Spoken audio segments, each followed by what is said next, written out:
మన కాకినాడలో మన చెన్నై షాపింగ్ మాల్ ప్రముఖ సినీ తారం మృణాల్ ఠాకూర్ చేతుల మీదుగా మే 9న గొప్ప ప్రారంభం. The Chennai shopping mall, main road, Kakinada. తెలంగాణలో శాంతి భద్రతలు పూర్తిగా దెబ్బతిన్నాయని బీఆర్ఎస్ నేతలు ఆరోపిస్తున్నారు. కాంగ్రెస్ ప్రభుత్వం అధికారంలోకి వచ్చిన తర్వాత రాష్ట్రంలో నేరాల సంఖ్య గణనీయంగా పెరిగిందని విమర్శలు గుప్పిస్తున్నారు. ఎన్సీఆర్బీ నివేదికను ప్రస్తావిస్తూ తెలంగాణలో క్రైమ్ రేట్ 18% పెరిగిందని, దీనికి పూర్తి బాధ్యత ముఖ్యమంత్రి రేవంత్ రెడ్డిదేనని బీఆర్ఎస్ నేతలు అంటున్నారు. హత్యలు, దాడులు, మహిళలపై నేరాలు, గ్యాంగ్ వార్స్, డ్రగ్స్ వ్యవహారాలు పెరుగుతున్నాయని ఆరోపించిన బీఆర్ఎస్ రాష్ట్రంలో ప్రజలకు భద్రత లేకుండా పోయిందని విమర్శిస్తోంది. శాంతి భద్రతల పరిస్థితి ఇలాగే కొనసాగితే తెలంగాణలో పెట్టుబడులు పెట్టేందుకు పరిశ్రమలు, ఐటీ కంపెనీలు ముందుకు రావు అని హెచ్చరిస్తున్నారు. పారిశ్రామిక వృద్ధి, పెట్టుబడుల ఆకర్షణకు లా అండ్ ఆర్డర్ కీలకమంటున్న బీఆర్ఎస్ నేతలు కాంగ్రెస్ ప్రభుత్వం పాలన కంటే ప్రచారానికి ఎక్కువ ప్రాధాన్యం ఇస్తోందని విమర్శలు గుప్పిస్తున్నారు. దీనికి సంబంధించి పూర్తి ఇన్ఫర్మేషన్ మా ప్రతినిధి సైదులు లైవ్లో అందిస్తారు. సైదులు, ఎన్సీఆర్బీ లెక్కల ప్రకారం తెలంగాణలో 18% క్రైమ్ రేటు పెరిగింది అని ఆ గణాంకాలు చెప్తున్నాయి. ఇదే బీఆర్ఎస్ వాళ్ళు కూడా రీకోట్ చేస్తూ ఉన్నారు. సో అంటే గతంలో బీఆర్ఎస్ హయాంలో ఫ్రెండ్లీ పోలీసింగ్ కాస్త ఇప్పుడు ఫెయిల్డ్ పోలీసింగ్గా మారింది అనేది వాళ్ళ వాదన. సో నిజంగానే రాష్ట్రంలో ఆ పరిస్థితి ఉందా?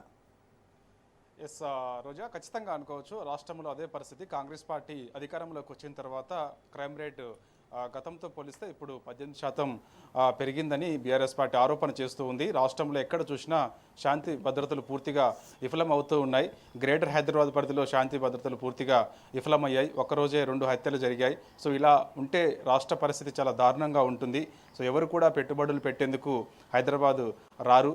చాలామంది టూరిస్టు ప్రాంతాల నుంచి కూడా హైదరాబాద్ ఎక్కువగా వస్తూ ఉంటారు. టూరిస్ట్ ప్లేసెస్ కూడా ఎక్కువగా ఉన్నాయి హైదరాబాద్లో. సో వారు వచ్చేందుకు కూడా భయపడుతూ ఉంటారు. సో ఎందుకు ఇలాంటి పరిస్థితి వచ్చిందని కూడా బీఆర్ఎస్ పార్టీ కొంత బాధపడుతూ ఉన్నారు. సో మరోవైపు కాంగ్రెస్ పార్టీ పైన ఆరోపణ చేస్తూ ఉన్నారు. ఇలాంటి పరిస్థితి వస్తుందనుకొని మేము ఎప్పుడు కూడా ఊహించలేదు. కాంగ్రెస్ పార్టీ అధికారంలోకి వచ్చిన తర్వాత ఇంతటి దారుణమైన పరిస్థితి రాష్ట్రంలో నెలకొన్నదని కూడా బీఆర్ఎస్ పార్టీ ఆరోపణ చేస్తూ ఉంది. ఎందుకంటే ఆనాడు పెట్టిన పొయ్యి కట్టిన విల్లు లాంటిది తెలంగాణ. ఆనాడు కేసీఆర్ అధికారంలోకి వచ్చిన తర్వాత తెలంగాణ రాష్ట్రం సాధించిన తర్వాత సో ఇప్పుడు రాష్ట్రాన్ని ఎంతో సస్యశ్యామలంగా 10 ఏళ్ల పాటు 9.5 ఏళ్ల పాటు ఎంతో అభివృద్ధి చేసి శాంతి భద్రతల విషయంలో ఎక్కడ కూడా రాజీ పడకుండా కొన్ని లక్షల సీసీ కెమెరాలు హైదరాబాద్లో ఏర్పాటు చేస్తే ఇవాళ రిపేర్ చేసే పరిస్థితి లేదు సీసీ కెమెరాలు. సో ఎక్కడ చూసినా సీసీ కెమెరాలు పనిచేయడం లేదు.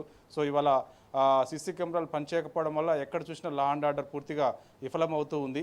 ఏదైనా కేసు చేయించాలన్నా కూడా చాలా టైం పడుతుంది. కరీంనగర్లో చూసాం. ఇవాళ కరీంనగర్ నడిబొడ్డున ఒక గోల్డ్ షాప్లో గన్స్తో బెదిరించి గోల్డ్ దొంగతనం జరిగింది. సో ఇంతవరకు నిందితులను పట్టుకోలేకపోయారు.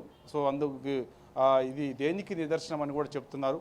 అదేవిధంగా జూబ్లీ హిల్స్ నగరం నడిబొడ్డున ప్రశాసన్ నగర్లో ఒక మాజీ ఐఏఎస్ అధికారి సతీమణిని దారుణంగా హత్య చేశారు. సో ఇంట్లో ఉన్నటువంటి నగలు ఎత్తుకెళ్లారు. సో ఇలాంటి పరిస్థితి ఎందుకు వచ్చింది? సో అక్కడక్కడ చూస్తే హైదరాబాద్లో కూడా ఎక్కడ చూసినా కూడా ఏదో ఒక ప్రాంతంలో గంజాయి, డ్రగ్స్ ఇలాంటివన్నీ కూడా బయటపడుతూ ఉన్నాయి. సో మహిళలు అనే వేధింపులకు గురవుతున్నారు. ఈ మధ్యకాలంలో ఒక మహిళ ఎటువంటి వేధింపులకు గురవుతుందో స్వయంగా మల్కాజ్గిరి సిపి సుమతి ఎదుర్కొన్నారు. సో దిల్సుఖ్ నగర్ బస్టాండ్ వద్ద ఆమె అర్ధరాత్రి ఎంతో ధైర్యం చేసి అక్కడ నిల్చొని తోటి మహిళలకు ఏ విధమైనటువంటి ఇబ్బంది పరిస్థితులు ఉంటాయి అనేది కూడా ఆమె క్షేత్రస్థాయిలోకి వెళ్ళి చూస్తే తెలుస్తుందని ఆలోచనతో ఆమె దిల్సుఖ్ నగర్ బస్టాండ్ దగ్గరకు వస్తే అక్కడ పోకిరీలు పెద్ద ఎత్తున దాదాపుగా 200-300 మంది అక్కడికి వచ్చి ఆమెను వేధించారు. అంటే ఇంకో మిగిలిన మహిళల పరిస్థితి ఏంటి అనేది కూడా బీఆర్ఎస్ పార్టీ ఆరోపణ చేస్తూ వస్తుంది. సో కాబట్టి ఇలాంటి పరిస్థితి ఎందుకు ఉంది రాష్ట్రంలో అనేది కూడా బీఆర్ఎస్ పార్టీ ముఖ్య నాయకులందరూ కూడా ప్రశ్నిస్తున్నారు. రాష్ట్రంలో ఉమ్మడి ఆంధ్రప్రదేశ్లో హోంశాఖ మంత్రిగా పనిచేసినటువంటి సబితేందర్ రెడ్డి ఎంతో బాధపడుతూ ఆమె మీడియా సమావేశం ఈరోజు తెలంగాణ భవన్లో నిర్వహించారు. ఆనాడు లా అండ్ ఆర్డర్ ఎంతో కంట్రోల్లో ఉండేది, కానీ ఇవాళ లా అండ్ ఆర్డర్ పూర్తిగా అదుపు తప్పింది.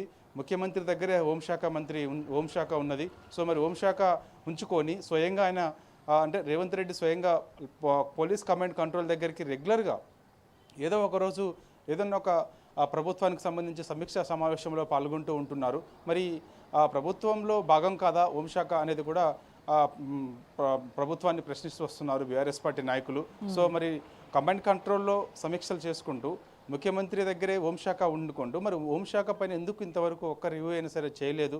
అసలు లా అండ్ ఆర్డర్ పరిస్థితి చాలా దారుణంగా ఉందని చెప్పేసి కూడా బీఆర్ఎస్ పార్టీ నాయకులు ఆరోపణ చేస్తూ ఉన్నారు. కాబట్టి ఖచ్చితంగా ఇప్పటికైనా సరే శాంతి భద్రతలు లేకపోతే మాత్రం రాష్ట్రంలో పరిస్థితి చాలా దారుణంగా, అంటే మనం ఉత్తర భారతదేశంలో కొన్ని రాష్ట్రాల్లో ఎటువంటి పరిస్థితి ఉంటుందో సో తెలంగాణలో కూడా అలాంటి పరిస్థితి వచ్చే అవకాశం ఉంది. ఇప్పటికే పెట్టుబడులు పెట్టేందుకు ఎవరు కూడా ముందుకు రావడం లేదు. చాలామంది టూరిస్టులు వచ్చేందుకు కూడా భయపడే పరిస్థితికి వచ్చింది. చార్మినార్ దగ్గర చాలామంది వేధింపులకు గురవుతున్నారు. అక్కడ కూడా పరిస్థితి చాలా దారుణంగా ఉంది. ఆనాడు కేసీఆర్ అధికారంలో ఉన్నప్పుడు చార్మినార్ లాంటి ప్రాంతమైనా సరే సో గ్రామాల్లో కూడా సో ఎక్కడ చూసినా కూడా లా అండ్ ఆర్డర్ మంచిగా ఉండేది. సో ప్రజలందరూ కూడా ఎంతో సంతోషంగా సంతోషాలతో ఉండేవాళ్ళు. కానీ వాళ్ళు అనేక ఇబ్బందులు పడుతున్నారని చెప్పేసి కూడా చెప్తున్నారు. కాబట్టి ఇప్పటికైనా సరే కాంగ్రెస్ పార్టీ అధికారంలోకి వచ్చి 2 ఏళ్లకు పైగా అవుతుంది. కాబట్టి సో ఇప్పటికైనా శాంతి భద్రతల్ని ఖచ్చితంగా కాపాడాలని చెప్పేసి కూడా రాష్ట్ర ప్రభుత్వాన్ని డిమాండ్ చేస్తూ ఉన్నారు బీఆర్ఎస్ పార్టీ నాయకులందరూ కూడా. సో ప్రజల్లో కూడా కొంత ఆందోళన కలుగుతుంది రోజా. ఎందుకంటే ఈ మధ్య కాలంలో చూస్తే మాత్రం వరుసగా కొన్ని హత్యలు, దోపిడీలు, అత్యాచారాలు సో ఇలాంటి పరిస్థితి అంతా కూడా రాష్ట్రంలో కనిపిస్తూ ఉంది. విపరీతంగా క్రైమ్ రేట్ పెరిగింది. అంటే మనం యాక్చువల్గా ఒకసారి ఎన్సీఆర్బీ రిపోర్ట్ చూస్తే ఆనాడు నుంచి నేటి వరకు చూస్తే ఎక్కువగా ఉత్తరాది రాష్ట్రాలలో ఎక్కువగా క్రైమ్ రేట్ పెరుగుతుంది. కానీ ఉత్తరాది రాష్ట్రాల్లో క్రైమ్ రేట్ తగ్గుతుంది, దక్షిణాది రాష్ట్రాల్లో క్రైమ్ రేట్ పెరుగుతుంది. దక్షిణాది రాష్ట్రాల్లో తెలంగాణ ఎక్కువగా క్రైమ్ రేట్ పెరిగిందని కూడా ఎన్సీఆర్బీ రిపోర్ట్ ఇచ్చిందంటే అర్థం చేసుకోవచ్చు. దాదాపుగా 18.7% క్రైమ్ రేటు విపరీతంగా పెరిగిపోయిందని కూడా ఎన్సీఆర్బీ రిపోర్ట్ చెప్తుంది. కాబట్టి ఇప్పటికైనా సరే ఆ నివేదిక ఆధారంగా ఎప్పటికైనా సరే రాష్ట్రంలో శాంతి భద్రతల విషయంలో రాజీ పడకుండా సో ప్రజలందరూ కూడా సంతోషాలతో ఉండాలని చెప్పేసి సో ఎక్కడ కూడా ఇలాంటి అల్లర్లు కానీ, దోపిడీలు, మనభంగాలు, సో అత్యాచారాలు లాంటికి సంబంధించిన డ్రగ్స్ ఇలాంటి అన్ని అంశాలపైన కూడా కఠినమైన చర్యలు తీసుకున్నప్పుడే రాష్ట్రంలో శాంతి భద్రతలు కాపాడిన వాళ్ళు అవుతాము. లేకపోతే మాత్రం చాలా దారుణమైన పరిస్థితులు ముందు చూడాల్సిన పరిస్థితి వస్తుంది. అది ఇవాళ కాంగ్రెస్ పార్టీలో ఉన్నటువంటి పెద్దలకి, నా ప్రభుత్వానికి ఏం కాకపోయినా కూడా రాష్ట్రానికి అది మంచిది కాదు. ఎందుకంటే ఎవరు కూడా పెట్టుబడులు పెట్టేందుకు రారు. దానివల్ల మనకి కొంతమందికి ఇబ్బంది, ముఖ్యంగా యువతకి, అంటే ఎవరైతే ప్రైవేట్ కంపెనీలో ఉద్యోగాలు చేయాలనుకుంటున్నారో వారందరూ కూడా అనేక ఇబ్బందులు పడాల్సిన పరిస్థితి వస్తుంది. నిరుద్యోగ సమస్య ఇప్పటికే చాలా ఎక్కువగా అయిపోయింది. కాబట్టి రానున్న రోజులలో సో ప్రభుత్వ రంగాల్లో ఏదో ఒక ఉద్యోగాలు దొరుకుతూ ఉంటాయి, ప్రైవేట్ రంగంలో ఏదో ఒక ఉద్యోగం దొరుకుతుంది. కాబట్టి సో ఇప్పుడు పెట్టుబడులు పెట్టేందుకు ఎవరు కూడా రాష్ట్రంలోకి అడుగు పెట్టకపోతే రానున్న రోజులలో మరింత దారుణమైన పరిస్థితులు రాష్ట్రంలో ఉంటాయని చెప్పేసి కూడా బీఆర్ఎస్ పార్టీ నాయకులు అంటున్నారు. Thank you Saidulu.